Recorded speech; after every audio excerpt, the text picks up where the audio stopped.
Here we go.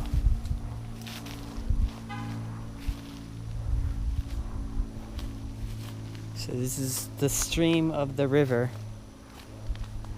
that creates the floodplain all throughout the side. So it rains, and it's so elevation here is so low that the water kind of just collects up in the floodplain and makes these little canals into the river itself. And the river, as it gets higher, floods back into the canals, and eventually during the summer rains, this whole thing's just kind of filled with water. I don't think I'll be able to cross it in the summer. It'll just be like a couple inches of water down here.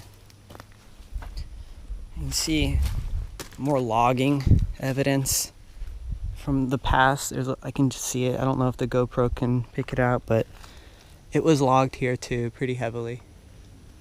And what regrew.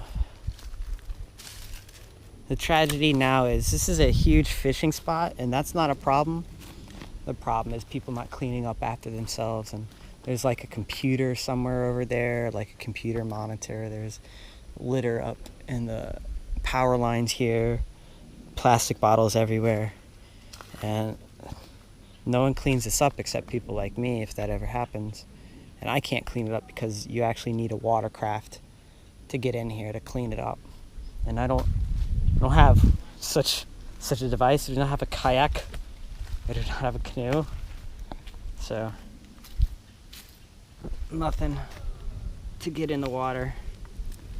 These rivers were very important to the natives, though. They used it to hunt shellfish, which they dug out from the sides, and turtles, and sometimes even gator if they were brave enough and lucky. And that was their food source, because deer are very elusive and hard to catch. They didn't have a lot of arrows here necessarily. Kind of like a spears, if I'm not mistaken. And deer are just really hard to catch, whereas the water creatures were not so much so. They had a vast supply of shells in their middens, as they are called, which are old kitchen trash cans, essentially, that ancient civilizations threw away their junk in a specific area. And the natives here in Florida, they realized however many hundreds of years ago that there's not a lot of rock.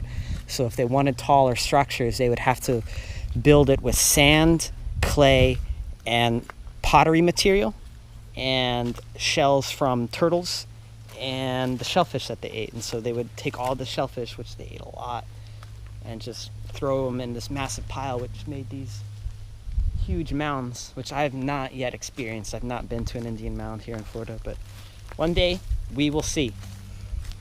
All right, this will probably be its own video at this point, so it's 4 minutes. So this is the Econlockhatchee River at Halscott West Side by the bridge. Some gentlemen over there fishing.